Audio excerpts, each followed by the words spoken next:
This story is titled, I Lost My Wife to Her Gym Obsession, and I'm Picking Up the Pieces. My name's Mark, and I'm a 32-year-old guy trying to make sense of my marriage. My wife, Emma, is 30. We've been together for 7 years, married for 5, and for most of that time, I thought we were a solid team. We had our ups and downs like any couple, but we always found a way to come back to each other. At least that's what I believed. Lately, though, it feels like I've been sharing my life with a stranger. Emma's growing obsession with the gym has created a wedge between us that I never saw coming. To be fair, Emma has always been active. Back in college, she worked out regularly at the campus gym. She loved the structure it gave her and the way it helped her blow off steam during stressful semesters. As her schedule got busier, she swapped those long gym sessions for runs outside or quick workouts at home. It was a healthy, balanced approach that I admired. She looked great, felt great, and we still had time to enjoy each other's company. But about 18 months ago, everything changed. Emma announced she was going to get back into the gym habit now that her job gave her more flexibility. At first, I was thrilled for her. I could see how much she missed having a consistent routine, and I wanted to support her. She seemed so excited, and I was happy to see her doing something that brought her joy. In the beginning, it was harmless. A couple of classes on weekends, a morning workout here and there, nothing out of the ordinary. But slowly, her routine snowballed. What started as a few hours a week turned into daily visits. Before I knew it, she was heading to the gym twice a day, once in the morning and again after work. And if she ever missed a session, it was like the world was ending. Emma became irritable and short-tempered, like someone deprived of their fix. She'd pace around the house, snapping at me over the smallest things until she could head back to the gym. It didn't matter if it was raining, snowing, or if she was exhausted. The gym became her lifeline. Now, don't get me wrong, I'm all for staying fit.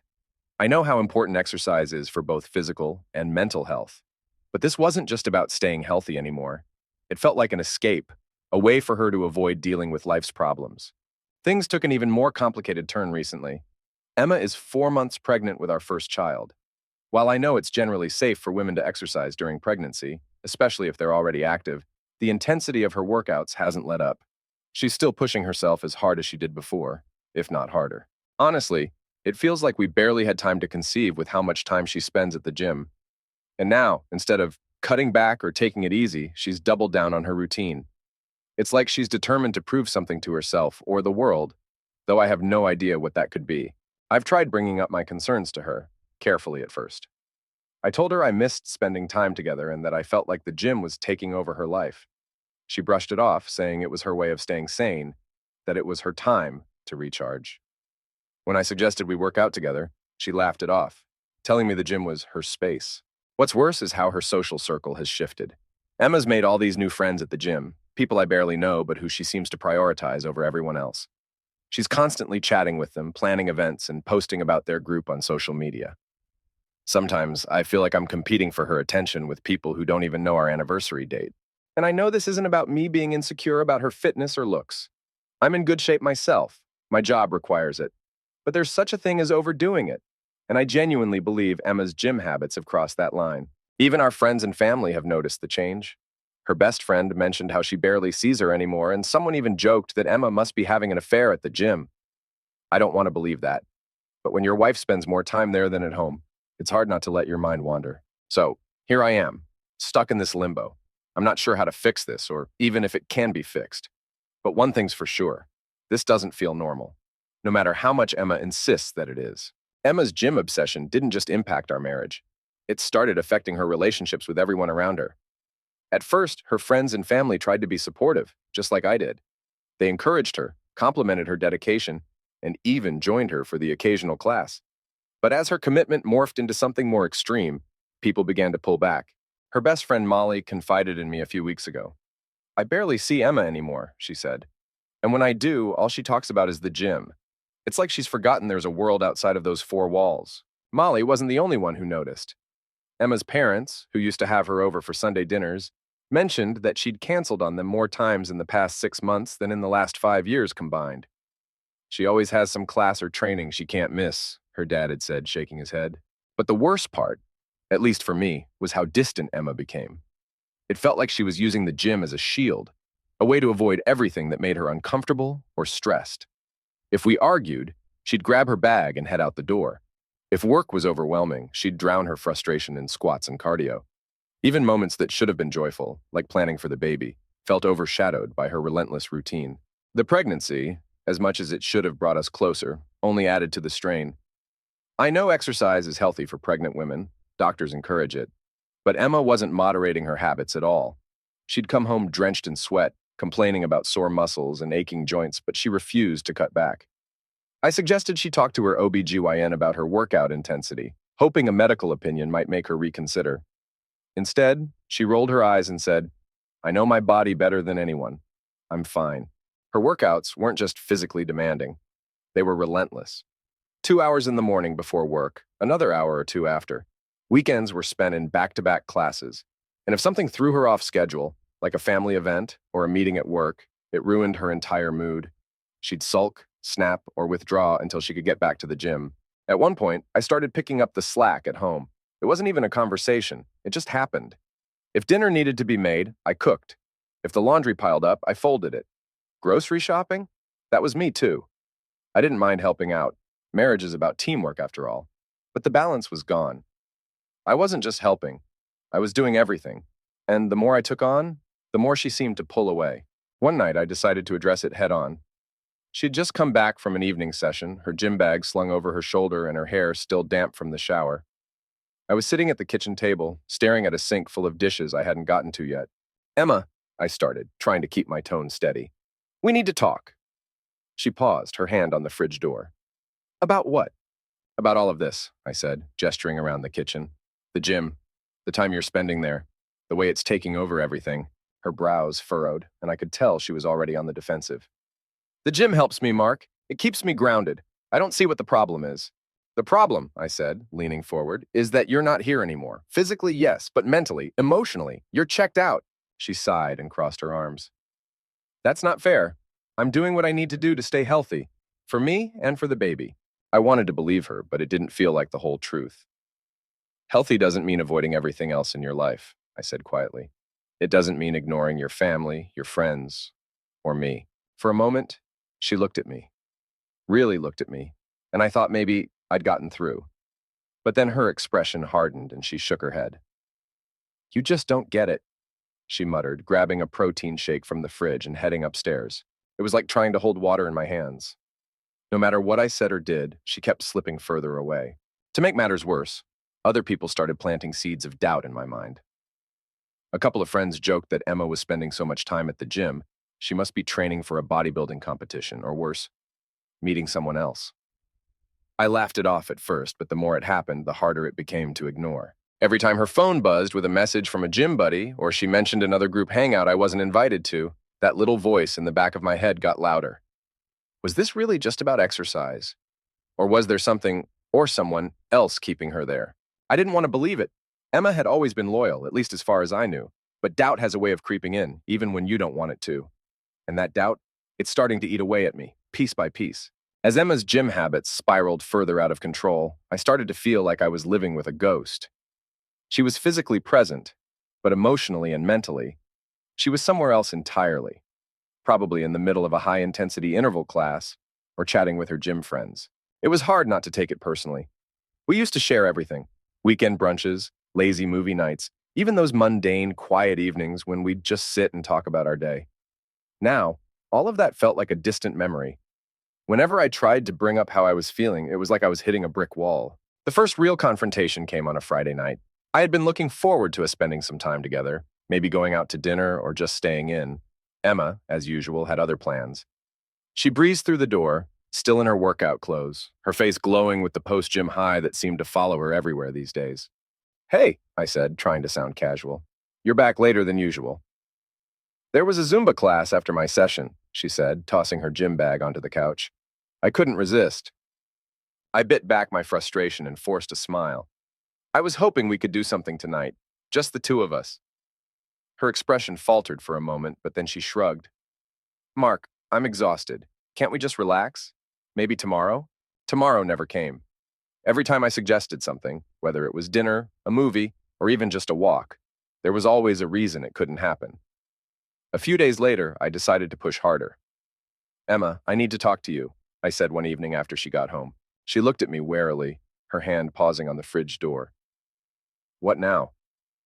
This isn't working, I said, trying to keep my voice steady. The way things are between us, it's not normal. You're at the gym all the time, and when you're home, it's like you're not even here. Her brows furrowed. Mark, I've told you before, the gym is my outlet. It helps me deal with stress. Why can't you just be happy that I'm taking care of myself? Because it feels like you're taking care of yourself at the expense of everything else, I shot back. At the expense of us. The conversation spiraled from there. Every time I tried to explain how her behavior was affecting me, she had a counter-argument. The gym was her sanctuary. She needed it for her mental health. I just didn't understand. Maybe she was right. I didn't understand. I didn't understand why she couldn't find balance, why she was choosing the gym over everything else in her life, or why she seemed so resistant to compromise. Around this time, people started offering their unsolicited opinions. Friends, co-workers, even family members. All of them had something to say. I'm telling you, man, a buddy of mine said during a lunch break, nobody spends that much time at the gym just to work out. Are you sure she's not seeing someone? I laughed it off, but his words stuck with me. Even Emma's family wasn't blind to her behavior. At a family barbecue, her mom pulled me aside. Mark, is everything okay with you two? She asked, her voice tinged with concern. We're fine, I lied. She gave me a knowing look. Emma's different lately. She's so focused on the gym, she barely has time for anything else. I just hope she's not pushing herself too hard. I nodded, not trusting myself to say anything more. The tipping point came a week later. Emma had left her phone on the kitchen counter while she went upstairs to shower. Normally, I wouldn't have given it a second thought, but something about that day was different. Maybe it was the growing doubt, or maybe it was the way her gym friends had started to dominate her life. Whatever it was, I picked up her phone and swiped it open. Her messages were full of group chats and exchanges with her gym buddies, most of them harmless. But then I saw a name I recognized, a guy she mentioned a lot from the gym. Mike. Their conversation wasn't overtly romantic, but there was a familiarity there that made my stomach twist. They joked about inside stuff, things I didn't understand. He asked if she wanted to grab a post-workout smoothie, and she replied with a smiley face and, sure, you always know the best spots. I put the phone down, my hands shaking. It wasn't concrete proof of anything, but it didn't feel right. That night, I confronted her. Emma, who's Mike? I asked as casually as I could manage. She froze for a split second before answering. He's just a friend from the gym. Why? I saw your messages, I admitted. They seem close. Her face hardened. I can't believe you went through my phone, she said, her voice dripping with anger. I didn't mean to. Mike is just a friend, she snapped. If you're insecure, that's on you, not me. I shouldn't have to defend my friendships just because you're feeling paranoid. The conversation ended there, but the tension between us was palpable. For the first time, I started to wonder if the life we'd built together was slipping away, if it already had. I wish I could say that the tension between Emma and me eased after that first confrontation, but it didn't. If anything, it got worse. She started guarding her phone more carefully, always keeping it close by or tucked into her gym bag. She wasn't secretive in an obvious way. Emma was smarter than that, but it was enough to make me suspicious. I tried to push the doubts out of my mind.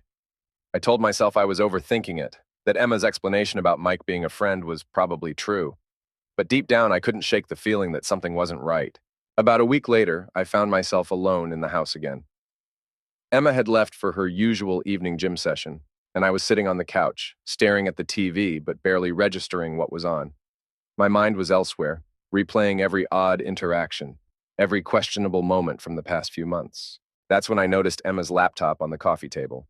She must have forgotten to put it away before leaving.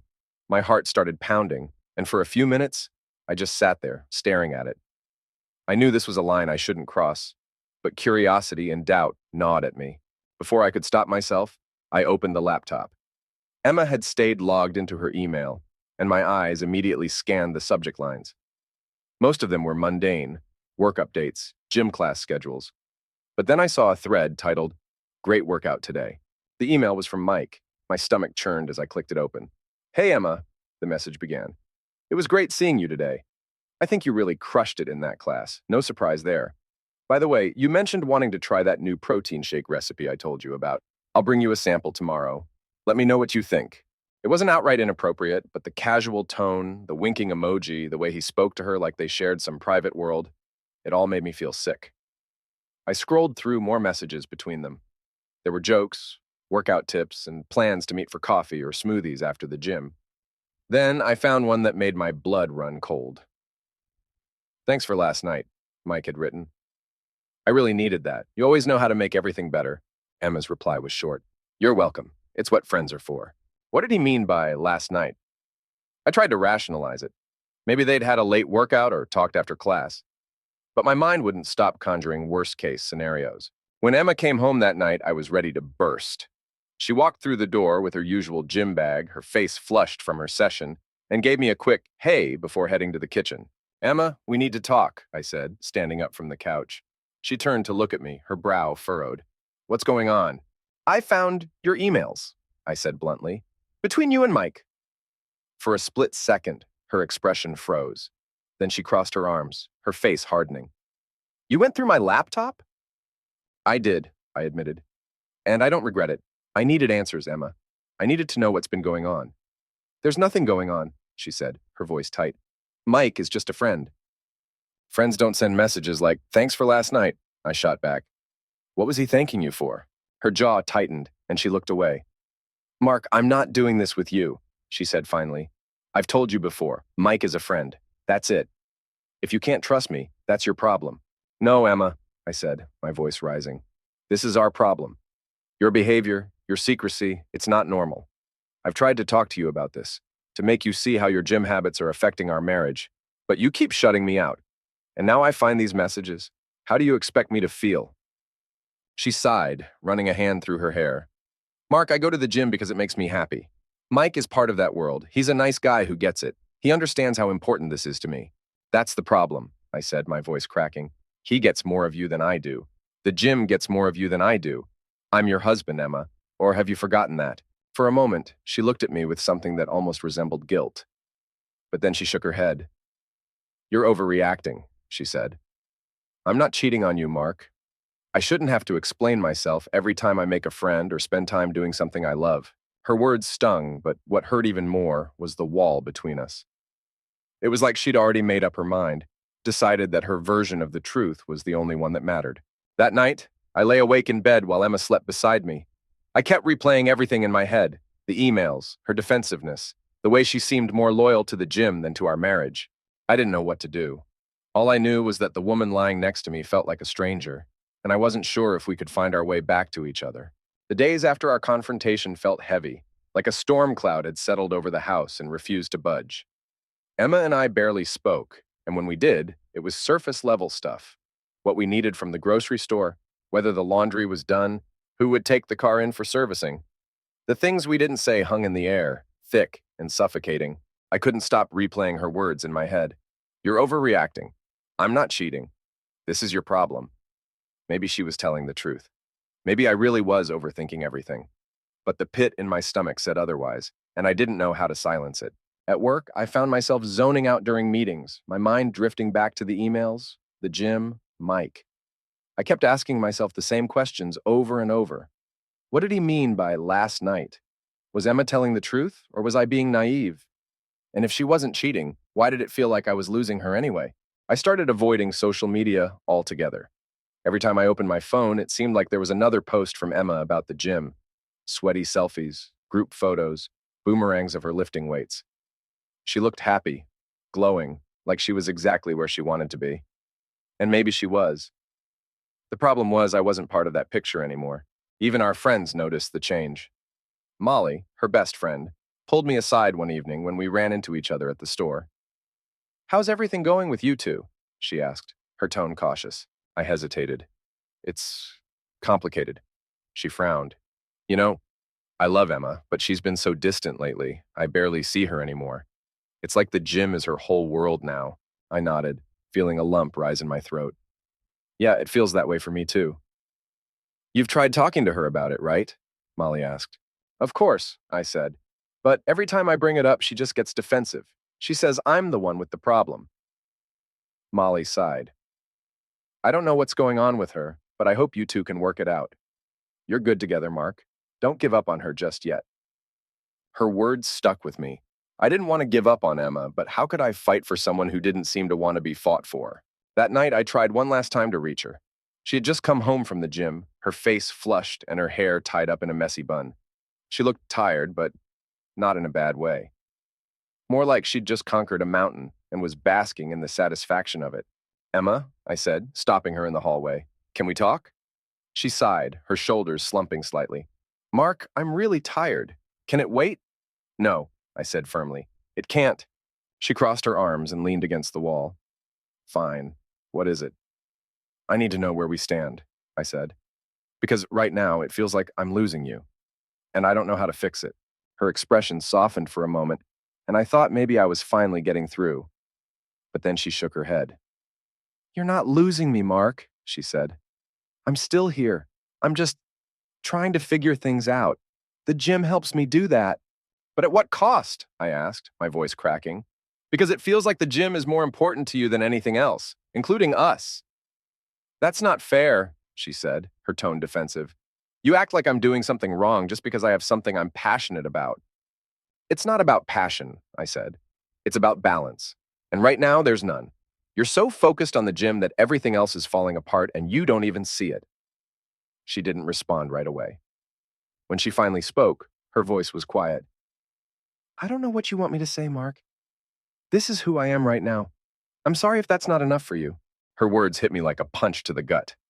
I stood there, staring at her, waiting for her to say something, anything, that would make it better. But she didn't. She just turned and walked into the bedroom, leaving me standing in the hallway, feeling more alone than ever. That night, I slept on the couch. It wasn't a decision we discussed, it just happened. The thought of lying next to her, pretending everything was fine, felt unbearable. Over the next few days, I found myself questioning everything. Was I expecting too much from her? Was I being unfair? Or was I right to feel like this wasn't normal? I started thinking about our future, about the baby, about what kind of parents we'd be if things stayed the way they were. I didn't want to raise a child in a home full of tension and resentment. But I also didn't want to give up on the life Emma and I had built together. It felt like I was standing at a crossroads, and no matter which path I chose, I was going to lose something. The silence between Emma and me grew louder with each passing day. Every conversation felt forced, every glance heavy with unspoken words. I wanted to believe things would get better, but the reality was harder to ignore. We were drifting further apart, and neither of us seemed to know how to bridge the gap. Then came the breaking point. It was a Thursday evening, about 2 weeks after our last serious conversation. Emma had gone to the gym after work, as usual, leaving me alone at home. I had started cooking dinner, a quiet effort to maintain some sense of normalcy, but as the hours passed and she didn't come back, my frustration bubbled over. I tried calling her. No answer. I texted her. Still nothing. By the time she finally walked through the door, it was almost 10 p.m., and I was sitting on the couch, staring blankly at the TV. Hey, she said casually, setting her gym bag down by the door. Sorry I'm late. Lost track of time. Lost track of time? I repeated, my voice sharper than I intended. Emma, it's 10 o'clock. I've been trying to reach you for hours. Her brows furrowed. I told you I had a long session tonight. No, you didn't, I said, standing up. You can't just disappear for hours and expect me not to worry. This isn't normal, Emma. She sighed and crossed her arms. Mark, I'm fine. You don't need to worry about me. But I do worry, I said, my voice rising. Because you're not just my wife. You're the mother of our baby. And right now, it feels like neither of those things matter to you as much as the gym does. Her face hardened. That's not fair. What's not fair, I shot back, is how much you've shut me out. You've built this whole other life for yourself, and I'm not a part of it. Do you even care about what this is doing to us? She stared at me for a long moment, her expression unreadable. Finally, she shook her head. Mark, I can't keep having this same argument with you. I'm doing what I need to do to stay happy and healthy. If you can't accept that, I don't know what to tell you. Her words hit me like a punch to the gut. I realized then that no matter how much I tried, I couldn't force Emma to see things from my perspective. She had made her choice, and it wasn't me. That night, I packed a bag and stayed at a friend's house. I didn't tell Emma where I was going, and for the first time in our marriage, I didn't feel guilty about it. Update. It's been a month since I left, and I wish I could say things have gotten easier. Emma and I are in the process of separating, though we've kept things civil for the baby's sake. She's still adamant that her gym habits aren't a problem, and I've stopped trying to convince her otherwise. The hardest part has been accepting that the person I fell in love with doesn't exist anymore, or maybe she never did, and I just didn't see it. Either way, I know I made the right decision by walking away. I've started seeing a therapist, which has helped me process everything. I've also been leaning on my friends and family, who've been incredibly supportive. It's been humbling to realize how much I need them, especially now. As for Emma, I don't know what the future holds for her. Part of me hopes she'll come to her senses and realize what she's lost, but another part of me knows I can't wait around for that to happen. If there's one thing I've learned through all of this, it's that you can't force someone to change.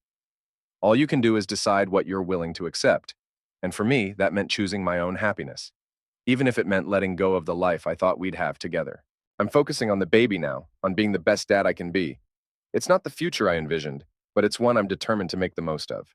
To anyone reading this who's struggling with a similar situation, know that it's okay to choose yourself. It's okay to walk away from something that no longer serves you. It's not easy, but sometimes it's the only way to move forward.